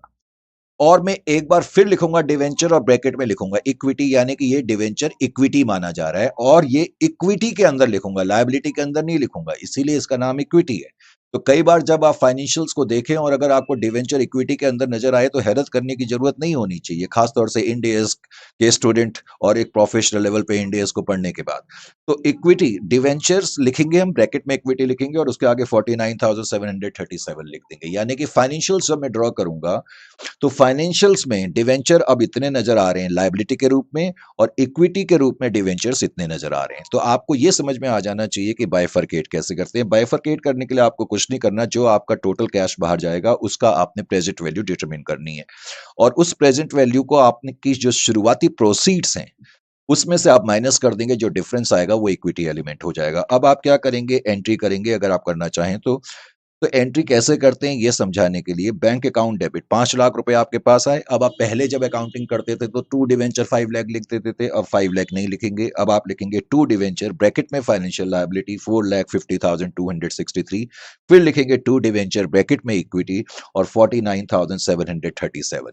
तब बात समझ में आई कि किस तरीके से आई। अब थोड़ा सा अगर आप और अच्छी तरह समझना चाहते हैं, आने वाले 3 साल में जो आप इंटरेस्ट की पेमेंट वगैरह भी करेंगे तो उसकी अकाउंटिंग कैसे होगी। देखो, डिवेंचर लायबिलिटी अकाउंट आपने बनाया, मूवमेंट इन डिवेंचर लायबिलिटी का मतलब आपकी डिवेंचर लायबिलिटी किस तरीके से बढ़ या घट रही है। तो उसके लिए हमने डिवेंचर एफएल अकाउंट, एफएल का मतलब फाइनेंशियल लायबिलिटी अकाउंट, मेरी यहां एंट्री है bank account debit to FL account और bank account debit to equity account, correct. तो मैं ये वाला अकाउंट बना रहा हूं, तो इसलिए इसके आगे जो फिगर लिखी है वो मैंने यहां लिखी बाई बैंक 4,50,263। अब मैं क्या करूंगा, फर्स्ट ईयर के एंड में आऊंगा, फर्स्ट ईयर के एंड में मैं इंटरेस्ट कंप्यूट करूंगा। यहां आपको बहुत ज्यादा ख्याल करना है, बिकॉज आपने लायबिलिटी को मार्केट के हिसाब से रिकॉग्नाइज करा ना, market rate of interest consider करा था या नहीं करा था, करा था। तो स्टैंडर्ड ये कहता है आप अपने कूपन रेट को भूल जाओ, आप ये मान करके चलो कि आपने कितना इंटरेस्ट देना, आप इंटरेस्ट ड्यू की एंट्री करेंगे, interest account debit to debenture financial liability account, ये आपकी लायबिलिटी है बिगनिंग में ईयर 1 की। अब ईयर की 1 के एंड में आप आओगे तो इसका 10% यहां market rate of interest use करना है, यानी कि मार्केट रियलिटी के हिसाब से आपका इंटरेस्ट का खर्चा इतना बनता है। अब आपने पहले साल जो पेमेंट करी 30,000 की करी, तो इसका मतलब पहले साल के अंत में अभी भी लायबिलिटी जो है, बल्कि लायबिलिटी और बढ़ रही है, पहले इतनी थी अब ईयर के एंड तक इतनी हो गई। उसका कारण क्या है कि इंटरेस्ट तो ज्यादा एक्रू हो रहा है क्योंकि मार्केट के हिसाब से। वो अलग बात है कि आप पेमेंट 30,000 की कर रहे हैं, क्योंकि एब्सोल्यूट टर्म्स में जो आप पेमेंट कर रहे हैं वो 30,000 ही कर रहे हैं, तो फर्स्ट ईयर के एंड में बैलेंस कैरी डाउन इतना आ जाएगा। अब आप नेक्स्ट ईयर में पहुंच गए, सेकेंड ईयर की बिगनिंग में आपने लिखा ईयर 2 की बिगनिंग में बैलेंस ब्रॉट डाउन 4,65,289, फिर से आप इंटरेस्ट ड्यू की एंट्री करेंगे, इसका 10% आपने कंप्यूट करा, फिर से आप टू बैंक करेंगे जो आपका आउटफ्लो है 30,000, तो लायबिलिटी आपकी इतनी बच गई। अब आप क्या करेंगे, बैलेंस ब्रॉट डाउन 48118, अब इंटरेस्ट फ्री ड्यू करेंगे। अब क्या करेंगे, to cash 5,30,000। Is it clear to you. तो क्योंकि फाइनल ईयर में मैंने कहा भले ही क्वेश्चन में कन्वर्जन ऑप्शन है, लेकिन आप मन के अंदर मान करके यही चलोगे। और एंट्रीज कैसे करते हैं वो मैं बता ही चुका हूं, एक इंटरेस्ट ड्यू की एंट्री करनी है आपने, interest account debit to financial liability account या डिवेंचर फाइनेंशियल लायबिलिटी, और जो आपका आउटफ्लो है फाइनेंशियल लायबिलिटी टू कैश, ये आपकी एंट्रीज होंगी। इसी तरीके से केस स्टडी 12 को समझने की कोशिश करें। कहता है TFM limited issue 10% debentures of ₹100 each for 5 year term. Debentures are mandatorily convertible, ये पॉइंट मैं आपको बताने की कोशिश कर रहा था। पिछले क्वेश्चन में एक्चुअली मैंडेशन नहीं था। अब की बार कंपनी ने 10,000 डिवेंचर इश्यू करे हैं, कूपन रेट 10% है, और 5 साल के बाद इन डिवेंचर को हमने वापस करना है। लेकिन अब की बार जो ऑप्शन है उसमें है एक दबाव है, एक मैंडेशन है, एक कंपल्सन है कि कंपनी जो है इनके अगेंस्ट 5 साल के बाद प्रत्येक डिवेंचर के लिए एक इक्विटी शेयर ले सकती है, यानी कि 10,000 डिवेंचर हैं तो हमें 10,000 जो है इक्विटी शेयर इशू करने पड़ेंगे, और अब की बार हम इनको कैश नहीं देंगे फिफ्थ ईयर के एंड में, बल्कि हम इनको इक्विटी शेयर ही देंगे, क्योंकि ये मैंडेटरीली कन्वर्टेबल डिवेंचर्स हैं। Market rate of interest for similar debenture without conversion का क्या मतलब है, वो आपकी समझ में आ जाना चाहिए कि अगर ये डिवेंचर्स पे हमने कन्वर्जन ऑप्शन नहीं दिया होता तो हमें मार्केट के हिसाब से इंटरेस्ट देना पड़ता है। इससे पता लग गया कि मार्केट में इंटरेस्ट जो है वो 15% का चल रहा है। और वो कहता है, वैसे तो क्वेश्चन नानू सा ही है, क्वेश्चन कहता है calculate the value of the equity, और मुझे नहीं लगता कि इतना लॉन्ग आपको पूछा जाएगा, आपसे यही पूछा जाएगा कि आप इसको सेग्रीगेट करें डेप्ट में और इक्विटी एलिमेंट में। लेकिन फिर भी अगर मैं 10,000 डिवेंचर इश्यू कर रहा हूँ, 100 रुपए का एक डिवेंचर है और 10% इंटरेस्ट है, तो हर साल में कितना इंटरेस्ट पे करूंगा? 1 लाख रुपए का इंटरेस्ट पे करूंगा, no doubt about that. Correct. आइए, तो सबसे पहले तो मुझे क्या करना पड़ेगा? प्रेजेंट वैल्यू फाइंड करनी पड़ेगी अपने आउटफ्लो की। आउटफ्लो हर साल 1 लाख 1 लाख 1 लाख होगा। याद रखें, अभी फिफ्थ ईयर में मैंने 10 लाख नहीं लिखा है। 10,000 डिवेंचर, जैसे पिछले वाले में तो मैंने 5 लाख डिवेंचर का अमाउंट भी लिखा था। अब की बार क्यों नहीं लिखा है? क्योंकि 5वें साल में मैं डिवेंचर होल्डर का पैसा कैश में नहीं दूंगा। तो अब मैंने डिस्काउंट फैक्टर, ये आपको पॉइंट याद रखना पड़ेगा कि discount factor market rate of interest के हिसाब से लेंगे, कूपन रेट के हिसाब से नहीं लेंगे। आपकी प्रेजेंट वैल्यू ये मैंने कैलकुलेट वगैरह तो नहीं करी है, लेकिन ऐसा करके 3,35,200 रुपए आ जाएगी। ये प्रेजेंट वैल्यू आपको क्या बता रही है, वैसे मुझे बताने की जरूरत नहीं है। आपने 10,000 डिवेंचर 100 रुपए वाले इश्यू करे थे, तो 10 लाख रुपया आपके पास T जीरो पीरियड में आया। T जीरो पीरियड में आपने एस्टिमेट कर लिया कि पैसा तो इतना आया, लेकिन हकीकत में हम जो वैल्यू चुका रहे हैं वो इतनी चुका रहे हैं, तो इसलिए जो कि ये प्रेजेंट वैल्यू है, तो वैल्यू तो हम इतनी चुकाएंगे। देखो, पैसा तो हम 10 लाख ही देंगे, ये थोड़ी कि 10 लाख नहीं देंगे, लेकिन उसकी वैल्यू केवल इतने के बराबर है, तो इसलिए फाइनेंशियल लायबिलिटी 3,35,200 की मानी जाएगी। और इक्विटी, इसका मतलब जो डिवेंचर है, जिस दिन हमने ये इश्यू करे उस दिन हम अपनी फाइनेंशियल्स में डिवेंचर को कैसे दिखाएंगे? डिवेंचर फाइनेंशियल लायबिलिटी को दिखाएंगे 3,35,200 एंड डिवेंचर इक्विटी को दिखाएंगे 6,64,800। तो इस तरह से आपने इसको ब्रेकअप कर लिया। इनिशियल रिकग्नाइजेशन की जो आपकी एंट्री होगी, bank account debit 10 lakh, 10 lakh आपके पास आए लायबिलिटी के लिए 2 debenture and 2 debenture equity, equity के लिए। फिर मूवमेंट इन डिवेंचर वैसे मुझे बताने की जरूरत नहीं है। सबसे पहले तो जो इस एंट्री को देखें, bank account debit to debenture, तो आप डिवेंचर फाइनेंशियल लायबिलिटी अकाउंट बना रहे हैं। डिवेंचर फाइनेंशियल लायबिलिटी अकाउंट को क्रेडिट मिल रहा है बैंक की वजह से, आपने 3,35,200 लिखा। फिर फर्स्ट ईयर के एंड में आपने इंटरेस्ट ड्यू की एंट्री करी, इसका 15% कंप्यूट करा। पहले साल में आपने 1 लाख की पेमेंट करी, तो इसका मतलब लायबिलिटी घट के 2,85,480 पर रह गई। उसके बाद अब आप क्या करेंगे? फिर इसी तरह से ईयर 2 में आ जाएंगे। ईयर 2 में आपने बैलेंस ब्रॉट डाउन करा, उसका 15% करा, 1 लाख की पेमेंट करी, बैलेंस आ गया। इस तरह इस प्रोसेस को आप 5 साल तक रिपीट कर देंगे। अब 5वें साल के बाद जब आप इनका पैसा वापस करेंगे, तो आपकी क्या एंट्री होगी? देखो, यहां पर मैंने क्या लिखा है, डिवेंचर इक्विटी 6,64,500। पहले तो मेरे को एक बात बताओ, 5 साल के बाद आपका क्या बाहर जा रहा है? 5 साल के बाद आपकी इक्विटी शेयर बाहर जाएंगे, 10,000 शेयर बाहर जाएंगे, इंटू 100, 10 लाख। अब आप यहां पर ध्यान से देखो, आपने बैलेंस शीट में, अब आपके 5 साल के बाद बैलेंस शीट में आप मेरे को बता सकते हो कि आपकी फाइनेंशियल्स में डिवेंचर फाइनेंशियल लायबिलिटी कितनी नजर आ रही होगी 5 साल के बाद? सोच के बताना, जल्दबाजी में आंसर मत देना। मैं जो क्वेश्चन पूछ रहा हूं उसको समझो। पहले तो मुझे यह बताओ कि ईयर की बिगनिंग में एक बार फिर मैं आपको इस शीट पे लाता हूं। ईयर की बिगनिंग में आपने ये एंट्री करी थी, तो ईयर की बिगनिंग में बैलेंस शीट में फाइनेंशियल लायबिलिटी इतने पर नजर आ रही थी और डिवेंचर इक्विटी पोर्शन इतने पर नजर आ रहा था। इजंट इट और नॉट?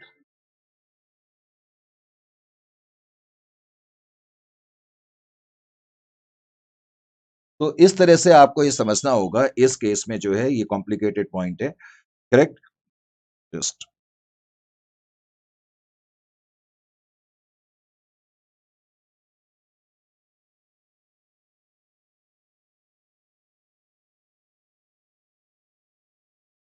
सॉरी, बीच में फोन आ जाते हैं ना, कई बार प्रॉब्लम हो जाती है। एनीवे, मूवमेंट और डिवेंचर के बारे में, सॉरी, मैं आपसे क्वेश्चन पूछ रहा था कि बिगनिंग में जब आपने डिवेंचर क्लासिफाई करे into financial liability and equity elements में, तो आपने अपनी बैलेंस शीट में फाइनेंशियल्स में डिवेंचर लायबिलिटी कितना दिखाया? इतना दिखाया, 3,35,200, और इक्विटी इतना दिखाया। अब मेरा क्वेश्चन आपसे क्या है, शीट को मैं इधर रख देता हूँ। अब मेरा क्वेश्चन क्या है कि ये 5 साल के आपने ये अभी अकाउंटिंग भी कर ली। अब 5 साल के बाद आप मेरे को ये बताओ कि फाइनेंशियल्स में डिवेंचर लायबिलिटी, फाइनेंशियल लायबिलिटी कितना नजर आ रहा है? जीरो नजर आ रहा है। भाई वो तो पे हो गया ना, 3,35,200 की। देखो, हमने ये जो अकाउंटिंग करी थी 3,35,200 से ही तो स्टार्ट करी थी ना। अब ईयर के एंड तक होते होते ये जीरो हो गई है। इसका मतलब 3 साल के बाद फाइनेंशियल लायबिलिटी तो खत्म हो चुकी है। अब इसका मतलब 5 साल के बाद बैलेंस शीट में डिवेंचर सिर्फ इक्विटी बचा हुआ है। यानी कि वो वाले डिवेंचर जिसको आपने इक्विटी के रूप में ट्रीट करा है, हालांकि है तो वो डिवेंचर ही, लेकिन आप उसको इक्विटी के रूप में ट्रीट कर रहे हो, और उसका अमाउंट कितना है, 6,64,500 है। इसलिए जब 5 साल के बाद आप एंट्री करोगे ना, ये चीज आपके दिमाग में रहनी चाहिए। अब इसका मतलब इतने डिवेंचर्स को आप इतनी इक्विटी शेयर कैपिटल दे रहे हो, 10 लाख की। बात समझ में आई या नहीं आई? सर बिल्कुल समझ में आ गई। तो आपने क्या नोट करा कि जब आप रीपेमेंट कर रहे हो तो आपको एक नुकसान हो रहा है 3,35,200 के बराबर। Are you getting my point और नॉट? अगर आपने ध्यान दिया हो तो फर्क कोई नहीं पड़ा, जैसे हम पुरानी अकाउंटिंग करते थे अभी भी वही अकाउंटिंग है। भाई पुरानी अगर मैंने अकाउंटिंग करी होती तो मैंने शुरू में एंट्री लिखी होती, bank account debit to debenture account 10 lakh 10 lakh, और मैंने जब पे करा होता तो debenture account debit to equity share 10 lakh 10 lakh, कोई नफा नुकसान नहीं था, ना बिगनिंग में ना अंत में। यहां पर भी तो वही हो रहा है। यहां जो अभी ये लॉस हो रहा है, पहले ये इतने के बराबर गेन था। पहले आप इसको यूं समझ लो, जब आपने शुरुआत में इक्विटी करा, इक्विटी को आपने गेन ही तो मान करके चल रहे थे, या जो भी था, मतलब अल्टीमेटली सिचुएशन जो है बैक टू स्क्वायर वन आ जाएगी। Is it clear to you और नॉट? तो इस तरीके से हम इस तरह के क्वेश्चंस को हम करते हैं। ठीक है, अभी 5 मिनट का ब्रेक लेते हैं, फिर इसको आगे जारी रखेंगे।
So welcome again. तो केस स्टडी 13 पे अब आते हैं हम। केस स्टडी 12 ने करी थी। केस स्टडी 13 में क्या कहता है, जेडेक्स लिमिटेड ने 6% क्यूमुलेटिव डिवेंचर इशू करे हैं जिनकी फेस वैल्यू 100 ईच है, एट पार पे इशू करे हैं। डिवेंचर्स रिडीमेबल हैं at a premium of 10% on 31st 3/20 after 4 years, correct? और may be converted into equity share at the option of the holder, या हम इसको कन्वर्ट कर सकते हैं at the option of the holder. Interest rate for equivalent debenture without considering conversion right is 10%। इस question में important चीज आपने क्या नोट करी, इस क्वेश्चन में हमें ये नहीं दिया कि कंपनी ने कितने डिवेंचर इशू करे हैं। वो कहता है कंपनी ने कुछ डिवेंचर इशू करें, कितने रुपए के डिवेंचर या कितने डिवेंचर इशू करें ये हमें नहीं दिया हुआ है। कहता है 6% डिवेंचर हमने इशू करे जिनकी फेस वैल्यू तो 100 है, लेकिन उनका नंबर हमारे पास नहीं है, इसलिए टोटल वैल्यू भी नहीं है। कह रहा है इन डिवेंचर को हमने प्रीमियम पे वापस करना है 4 साल के बाद, और अब की बार भी मैंडेशन नहीं है, चॉइस दी हुई है कि आप चाहो तो इनको कन्वर्ट कर सकते हो। और कहता है इंटरेस्ट रेट जो है, अगर इन डिवेंचर्स पे हमने कन्वर्जन ऑप्शन नहीं दिया होता तो 10% का इंटरेस्ट होता। Being a compound financial interest instrument, you are required to separate the equity and debt portions as at issue date. तो क्वेश्चन की डिमांड है कि इश्यू की डेट को आप हमें ये बताओ कि इसमें डेप्ट एलिमेंट कितना है, इक्विटी कितना है, लेकिन तुम्हें क्वेश्चन में इक्विटी पोर्शन दिया हुआ है। Equity portion is 1,85,400। तो बेसिकली आपको डेप्ट एलिमेंट फाइंड करना है। अब बिकॉज मेरे पास डिवेंचर की वैल्यू नहीं दी है तो प्रिंसिपल को मैंने एक्स मान लिया, यानी कि जितने भी डिवेंचर मैंने इश्यू करे इनटू 100 करके उसका जो प्रिंसिपल आया उसको मैंने एक्स मान लिया। अब जो प्रिंसिपल होगा उस पर हर साल मैं इंटरेस्ट पे करूंगा 6% के हिसाब से, कूपन रेट 6% है। तो इंटरेस्ट एट 6% ऑफ एक्स कितना हो जाएगा, 0.06x हो जाएगा, करेक्ट? और फिर ईयर के एंड में पहले तो मैं एक तो इंटरेस्ट 4 साल तक इतना पे करूंगा, और फोर्थ ईयर के एंड में मैं प्रिंसिपल अमाउंट भी पे करूंगा, लेकिन प्रिंसिपल मेरे को 10% प्रीमियम पर पे करना है, ये भूलना नहीं है। अब की बार मैंडेशन नहीं है, अब की बार कन्वर्जन ऑप्शन है। तो इसलिए ऐसी सिचुएशन में आप ये मानोगे कि फोर्थ ईयर में भी आप कैश पेमेंट करोगे, और कैश पेमेंट जो प्रिंसिपल है उसको 10% प्रीमियम पे करेंगे। तो इसलिए एक्स जो कि प्रिंसिपल है इंटू 10% ऑफ एक्स, यानी कि टोटल पेमेंट फोर्थ ईयर के एंड में 1.1010x हो जाएगी। अब आप present value of outflow find करोगे। आपने 1 2 3 4 लिखा, हर साल आपका इतना इंटरेस्ट इतना इंटरेस्ट इतना इंटरेस्ट जा रहा है, और फोर्थ ईयर में आप प्रिंसिपल प्लस 10% प्रीमियम इतना पे करोगे। जो भी डिस्काउंट फैक्टर होगा मार्केट रेट के हिसाब से आप कंसीडर करेंगे, उसको इनसे मल्टीप्लाइड आप करेंगे तो ये वैल्यू आपकी जो प्रेजेंट वैल्यू आ जाएगी 0.932x आ जाएगी। आपकी टोटल प्रोसीड्स को हमने x लिया हुआ है प्रिंसिपल, उसमें से इतना मैं माइनस करूंगा तो ये क्या आ जाएगा, इक्विटी पोर्शन आ जाएगा 0.0618x। और इक्विटी पोर्शन की वैल्यू हमें दी हुई है, इक्विटी पोर्शन उसने हमें दिया हुआ है 1,85,400। तो हम कह सकते हैं equity portion 0.0618x is equal to 1,85,400। आप x को सॉल्व करोगे तो ये 30 लाख रुपए आ जाएगा। तो ये इंटरेस्टिंग क्वेश्चन था। तो टोटल प्रोसीड्स आपके 30 लाख की होंगी। अब उस 30 लाख में से इक्विटी पोर्शन आपको दिया ही हुआ है 1,85,400, तो डेप्ट एलिमेंट आपका 28,14,600 का आ जाएगा। इसी तरह से केस स्टडी 14 में कहता है कि G4 limited issue 10,000 debentures, 10% debentures of 100 each on a 5 year term. Debentures are mandatorily convertible into 5 years। अब की बार ये मैंडेटरीली कन्वर्टेबल है। इनफैक्ट इस क्वेश्चन को आप खुद ही कर सकते हो, मेरे कराने लायक कुछ है नहीं इसमें। मार्केट रेट सिमिलर डिवेंचर का 15% है, आपको सिर्फ calculate the value of equity करनी है, आप खुद कर सकते हो। लेकिन फिफ्थ ईयर में आपका कैश बाहर नहीं जाएगा क्योंकि यह मैंडेटरीली कन्वर्टेबल डिवेंचर है। केवल आउटफ्लो, जब आप फर्स्ट स्टेप नंबर 1 में प्रेजेंट आउटफ्लो देखोगे तो 10% ऑफ 10 लाख 1 लाख 1 लाख 1 लाख ही लिखोगे, दैट्स ऑल, करेक्ट? उसके बाद केस स्टडी 15 में क्या है कि G51 लिमिटेड holds 5,000 convertible debentures of gem India limited at a cost of 5 lakh. Accountant of G51 Limited wants to know whether these are compound financial instrument and whether should be bifurcated into debt and equity instrument from the perspective of the debenture holder। देखो, एक company जो डेप्ट instrument issue करती है तो उसको तो हमें bifurcate करना पड़ता है, करेक्ट? डेप्ट अगर वो कंपाउंड फाइनेंशियल इंस्ट्रूमेंट है तो उसको हमें बाइफरकेट करना पड़ता है इक्विटी में और ऑफ कोर्स डेप्ट एलिमेंट में, यानी कि इश्यूअर को तो करना पड़ता है, लेकिन जिन्होंने इसको खरीदा है डिवेंचर होल्डर्स ने, क्या उनको बाइफरकेट करना पड़ता है? नहीं, उनको बाइफरकेट करने की जरूरत नहीं है। As per Ind AS 32, holders of compound financial instrument need not require to bifurcate an account separately. उनके लिए ये जरूरी नहीं है। केस स्टडी 16 में है कि 5x limited issued 8% 10,000 perpetual debentures of 100 each. Market rate of interest is 8%। Market rate of interest 8% है और जो डिवेंचर है उनका भी कूपन रेट ऑफ इंटरेस्ट 8% है। नोट करने वाला पॉइंट ये है, जो कूपन रेट है वो भी 8% है, मार्केट रेट भी 8% है। How these debentures are to be accounted for and what would be your answer if the market rate is 10%? यानी कि एक ही क्वेश्चन में उसने दो क्वेश्चन पूछ लिए हैं, हालांकि मुश्किल नहीं है। As per Ind AS, financial instruments liability portion is initially recognized at fair value, that is present value of cash outflow, जो कि हम देख ही चुके हैं। इन द गिवन केस, जैसा कि मैंने कहा अभी, rate of interest on debenture is 8% and market rate is also 8%। इसका मतलब यह है कि डिवेंचर्स जो है वो अपने आप में हमने फेयर वैल्यू पे इश्यू करे, डिवेंचर हमने फेयर वैल्यू पे ही तो इश्यू करे हैं। तो इसका मतलब है जो एंटायर प्रोसीड्स हमें मिल रही हैं डिवेंचर की, करेक्ट, दस entire proceeds shall be considered as financial liability. क्योंकि जो शुरुआत में हमें प्रोसीड्स मिलती है उनकी जो फेयर वैल्यू होती है उसी को हम फाइनेंशियल लायबिलिटी ट्रीट करते हैं। यानी कि जब आपका मार्केट रेट और कूपन रेट सेम हो तो जो टोटल प्रोसीड्स आएंगी वो सारी की सारी फाइनेंशियल लायबिलिटी मानी जाएंगी और कोई भी इक्विटी एलिमेंट नहीं होगा। अगर मार्केट रेट 10% है, if market rate is 10%, then entity need to compute the fair value of liability using the market rate. अब उस केस में present value of perpetual cash outflow कैसे देखेंगे, क्योंकि ये परपेचुअल डिवेंचर्स हैं। तो इसके लिए आपने एसएफएम में फॉर्मूला भी पढ़ा हुआ है, ईयरली कैश फ्लो को आप मार्केट रेट ऑफ इंटरेस्ट से डिवाइड कर दो तो आपके पास प्रेजेंट वैल्यू आ जाएगी। अब ईयरली कैश फ्लो 10 लाख रुपए के डिवेंचर है, 8% के हिसाब से आपका इंटरेस्ट 80,000 का हो जाएगा। मार्केट रेट 10% है तो इसका मतलब 8 लाख, सीधा सा मैटर है। तो इसका मतलब यह है कि टोटल प्रोसीड्स जो हो गई आपकी वो 10 लाख की हो गई, जिसमें से 8 लाख आप फाइनेंशियल लायबिलिटी मानेंगे, जो आपकी ये वैल्यू निकली प्रेजेंट वैल्यू, जिसको फेयर वैल्यू भी बोलते हैं, और इक्विटी पोर्शन इस केस में आपका 2 लाख का हो जाएगा। केस स्टडी 17 में कहता है TSQ limited issued 1010% debentures of 100 each for 5 year term. Debentures are convertible at the option of the debenture holder after 5 years into equity shares. तो अब की बार ऑप्शन है, याद रखना है, और 5 इयर्स के बाद ये इक्विटी शेयर्स में कन्वर्ट होगा। कहते हैं market rate of interest for similar debenture without conversion is 20%। तो कूपन रेट 10% है, 5 साल, और पहले तो 1000 डिवेंचर्स हैं, 100 रुपए का एक डिवेंचर है, 5 साल के बाद वापस करना है। और कहता है डिवेंचर होल्डर को चॉइस दी है नंबर 1, और मार्केट में रेट जो है 20% है। अब की बार इस क्वेश्चन में एक एक्स्ट्रा चीज क्या है, calculate the value of equity and liability initially provided entity incurs underwriting commission of 2% of the face value. यानी कि अब की बार हमने कुछ अंडरराइटिंग कमीशन भी करा है।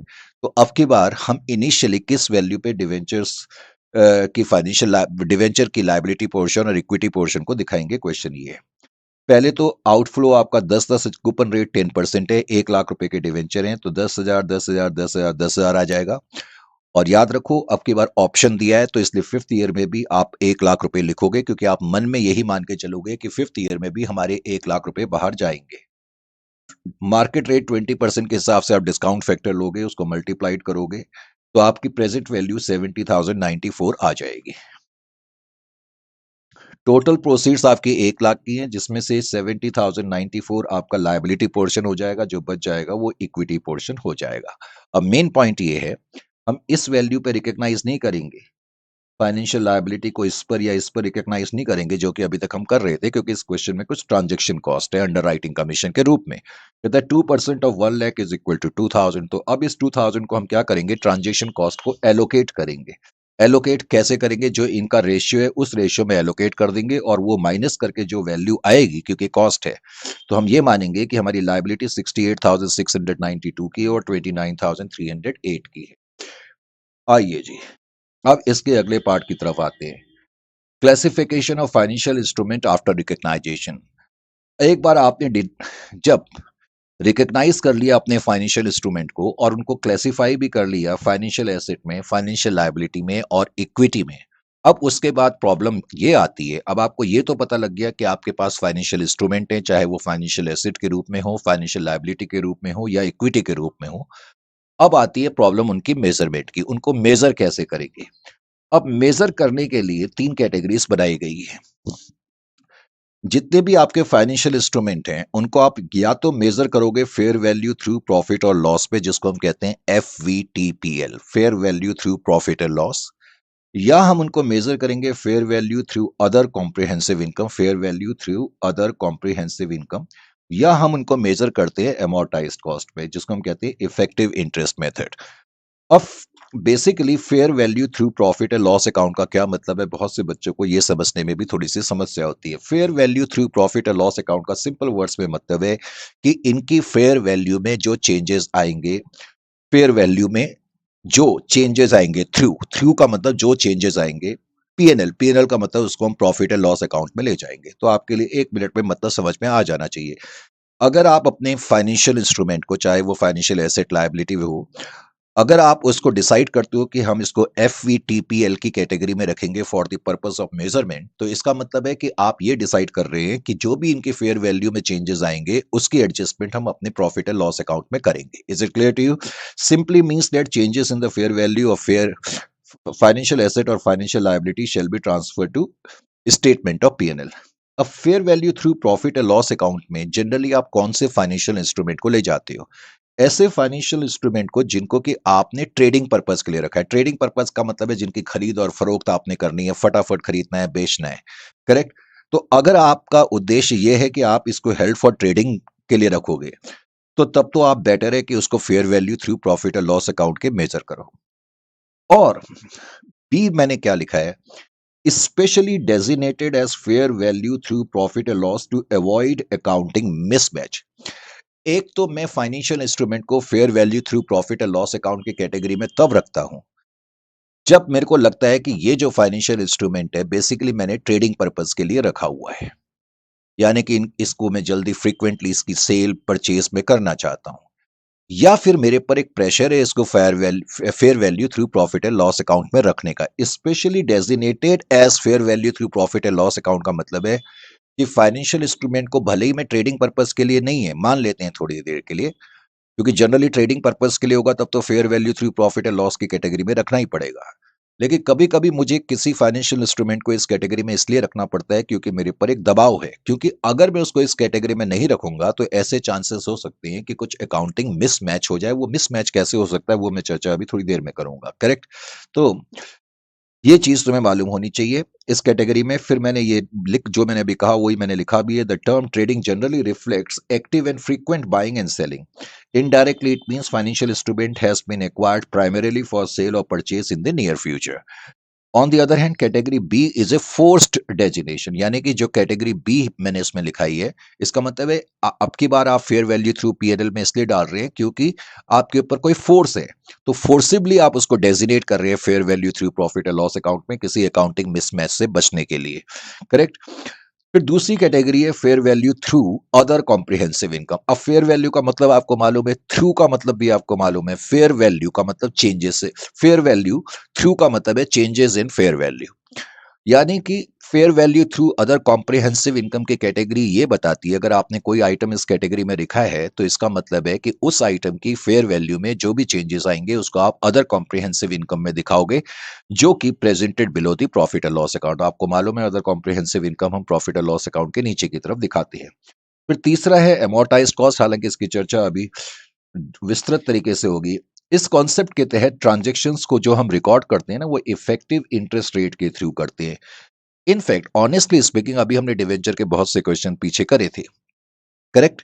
आपने देखा था उसमें जो मैं इंटरेस्ट कंसीडर कर रहा था वो मार्केट के हिसाब से कर रहा था। हमने अकाउंटिंग भी जो करी थी जिसको मैंने मूवमेंट इन लायबिलिटी लिखा था, जिसमें मैं इंटरेस्ट कंप्यूट कर रहा था मार्केट रेट के हिसाब से कर रहा था। तो बेसिकली इसमें हम इफेक्टिव इंटरेस्ट रेट के हिसाब से, इफेक्टिव इंटरेस्ट रेट का अनलेस एंड अनटिल, जब तक मैं कुछ और ना बोलूं, मतलब मार्केट रेट ऑफ इंटरेस्ट से ही होगा। तो under this concept transactions are recorded using effective interest rate, that is real rate rather than the coupon rate. तो हम जो अकाउंटिंग करेंगे इसमें ना, वो बेसिकली इफेक्टिव इंटरेस्ट रेट को करेंगे, इस यानी कि इंटरेस्ट वगैरह के खर्चे या इनकम को जो हम रिकॉर्ड करेंगे वो ऑन द बेसिस ऑफ जो है वो इफेक्टिव रेट ऑफ इंटरेस्ट के हिसाब से करेंगे। और इफेक्टिव रेट ऑफ इंटरेस्ट का सिंपल वर्ड्स में बेसिकली मतलब होता है इंटरनल रेट ऑफ रिटर्न, और इंटरनल रेट ऑफ रिटर्न का मतलब आपको मुझसे बेहतर मालूम है, जिसका इनडायरेक्टली मतलब होता है present value of cash outflow is equal to the present value of outflows. इसको ठीक तरीके से समझने के लिए, जैसे फाइन एक्स लिमिटेड नाम की कोई कंपनी है, उसने 12% 1000 डिवेंचर इश्यू करे 100 रुपीज के हिसाब से 115 पे, and which will be redeemed after 3 years, और इनको हम 3 साल के बाद वापस करेंगे। कहता है company receives 12,000 every year and 1 lakh payment of principal at the end of the third year. तो कंपनी ने 1000 डिवेंचर इश्यू करे 100 रुपए के 115 के हिसाब से, which will be redeemed after 3 years। 1000 debenture 100 रुपए वाले 115 के हिसाब से हमने इशू करे हैं, और इनको हम 3 साल के बाद वापस करेंगे। और वो कहता है अच्छा, कंपनी ने इशू नहीं करे, कंपनी ने एक्वायर करे अब की बार, इसका मतलब कंपनी को अब की बार पैसा मिलेगा। Company receives 12,000 every year as interest, क्योंकि 12% कूपन रेट है और डिवेंचर की फेस वैल्यू 1000 इंटू 100 है। करेक्ट। तो हमने ये डिवेंचर 1000 डिवेंचर 115 के हिसाब से खरीदे, और ये 3 साल के बाद इसका पैसा हमें वापस मिलेगा। कंपनी को 12,000 रुपए मिल रहे हैं और 1 लाख की पेमेंट कंपनी को मिलेगी थर्ड ईयर के एंड में। तो ईयर 1 टी जीरो पीरियड का मतलब आज के दिन, इस वक्त मेरे 1,15,000 रुपए बाहर चले गए, क्योंकि डिवेंचर 1000 मैंने खरीदे 115 के हिसाब से खरीदे। T1 का मतलब है कि फर्स्ट ईयर के एंड में मेरे को 12,000 रुपए मिलेंगे, फिर T2 के एंड में इतने मिलेंगे, टाइम 3 पीरियड में 12,000 मिलेंगे, और 1 लाख मेरा प्रिंसिपल मुझे मिल जाएगा। इंटरनल रेट ऑफ रिटर्न 6.352% तुम्हारा है। करेक्ट। ये मैंने वैसे डायरेक्टली दे दिया, तुम कंप्यूट भी कर सकते हो। 6.352% आपका इंटरनल रेट ऑफ इंटरेस्ट है। ये इंटरनल रेट ऑफ इंटरेस्ट देने का मेरा मतलब यहाँ पर क्या है कि मैं तुम्हें ये बताना चाह रहा हूं कि आप इंटरेस्ट वगैरह की अपनी अकाउंटिंग कैसे करेंगे। जैसे कि आपने शुरुआत में इन्वेस्टमेंट करी 1,15,000 की, मैंने आज इन्वेस्टमेंट करी बिगिनिंग में, अब मैं ईयर के एंड में आऊंगा तो मेरे को इंटरेस्ट मिलेगा, और interest internal rate of interest कितना है 6.352, वो मैं इस वैल्यू पे कंप्यूट करूंगा। तो इसका मतलब जब ये इंटरेस्ट मुझे मिल रहा है और मेरी इन्वेस्टमेंट इतने की है, तो इसका मतलब मेरी इसको मैं इसमें ऐड कर दूं तो मेरी टोटल इन्वेस्टमेंट इतने की हो गई। और जिस कंपनी के मैंने ये डिवेंचर खरीदे थे वो कंपनी पहले साल में मुझे 12,000 का इंटरेस्ट देगी, तो इतने में से 12,000 मुझे मिल गए, तो इसका मतलब मेरी इन्वेस्टमेंट ईयर के एंड में इतनी है। तो मेन पॉइंट में जो तुम्हें बताना चाह रहा हूं कि हर साल जो मैं इंटरेस्ट कंप्यूट करूंगा वो मैं इंटरनल रेट ऑफ रिटर्न या इफेक्टिव रेट ऑफ रिटर्न के हिसाब से कर रहा हूं, बजाय कूपन रेट के हिसाब से। तो 1,10,305 की मेरी इन्वेस्टमेंट है, अब सेकंड ईयर की बिगनिंग में, सेकंड ईयर के एंड में मेरे को इंटरेस्ट इतना मैं मानूंगा कि मिला, भले ही वो मिल रहा 12,000 है, लेकिन मैं मानूंगा इतना मिला। तो मेरी टोटल इन्वेस्टमेंट इतने की हो गई, 12,000 रुपए मुझे मिल गए, और मेरी इन्वेस्टमेंट अब इतनी रह गई। फिर इसी तरह से फाइनल ईयर में मैं काम कर सकता हूं। और जस्ट समझाने के लिए मैंने एंट्रीज भी बताने की कोशिश करी कि फर्स्ट ईयर में इंटरेस्ट जो 12,000 का आपको मिल रहा है, दरअसल आपको मिल तो 12,000 का रहा है, लेकिन आप उसमें से मान के चल रहे हो कि आपको 7,305 इंटरेस्ट के लिए मिल रहा है, और बाकी आपको इन्वेस्टमेंट के लिए मिल रहा है। ये कहने का मतलब है, यानी कि आपकी इन्वेस्टमेंट का पैसा रिकवर हो रहा है और कुछ आपका इंटरेस्ट का पैसा रिकवर हो रहा है। इसी तरह सेकंड ईयर में 12,000 में से आप मानोगे इतना आपको इंटरेस्ट के लिए मिल रहा है, बाकी जो बच गया वो इन्वेस्टमेंट के लिए मिल रहा है, एंड सो ऑन। और फिर फाइनली आपका जो पैसा है वो आपको मिल जाएगा 1 लाख रुपए। करेक्ट। उसके बाद बारी आती है ट्रांजेक्शन कॉस्ट की। अब ट्रांजेक्शन कॉस्ट आर